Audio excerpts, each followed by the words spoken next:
Friends, আসসালামু আলাইকুম। আমাদের নতুন একটি ডিভাইস Oppo Reno 13F, আসলে এই ডিভাইসটিতে আমরা ইউজ করা আছে IP69। আসলে এটা কি কাজ করবে, কিভাবে কাজ করবে সেটা আপনাদেরকে দেখানো হচ্ছে। লেটস সি ইট। এখন আমি এই যে ফোনটা উঠাচ্ছি,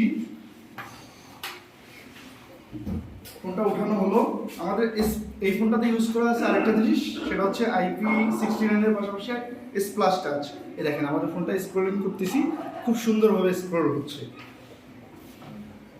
এখন আপনাদেরকে যে বিষয়টা দেখানো হবে সেটা হচ্ছে, আমরা অনেক সময় বন্ধু বান্ধব মিলে একসঙ্গে সুইমিং পুলে গোসল করতে যাই। এখন গোসল করতে গিয়ে আমাদেরকে রেন্টের লকার নিতে হয়, বা হচ্ছে কোনো বন্ধুকে ফোন রাখিয়ে যে ছবি তুলে দেওয়ার জন্য দিতে হয় তাদেরকে ফোনটা। তো আমাদের এই সমস্যার সমাধান হচ্ছে, আমরা যদি চাই যে সুইমিং পুলের ভিতরে আমরা গোসল করার সময় বা ওই সময় যদি পিকচার তুলতে চাই, পিকচারগুলো আমরা নিতে পারবো বা ক্যাপচার করতে পারবো। এটার জন্য আমাদেরকে ক্যামেরা অপশনে যেতে হবে। ক্যামেরা অপশনে যাওয়ার পরে যে মোর অপশনে যেতে হবে, যাওয়ার পর এখানে আন্ডার ওয়াটার একটা সিলেক্ট করতে হবে।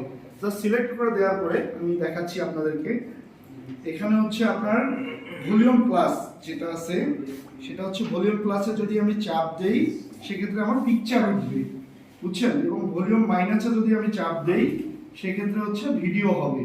এবং আমাদের 1-2 সেকেন্ড ভিডিও হওয়ার পরে আমরা আবার যদি ভলিউম মাইনাসে চাপ দিই সেক্ষেত্রে ভিডিওটা সেভ হয়ে যাবে। এখন হচ্ছে যে জিনিসটা আপনাকে দেখাবো, আমরা তো আসলে এটা পানির ভিতরে ইউজ করলাম ফোনটাকে।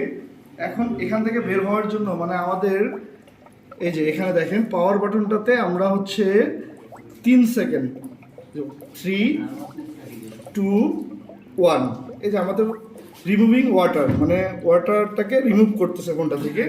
জাস্ট এবার আমরা যে জিনিসটা দেখাবো, আমরা যে ছবি টবিগুলো তুললাম বা ভিডিওগুলো করলাম, এই ভিডিওগুলো বা ছবিটা আপনাকে দেখাচ্ছি আমি।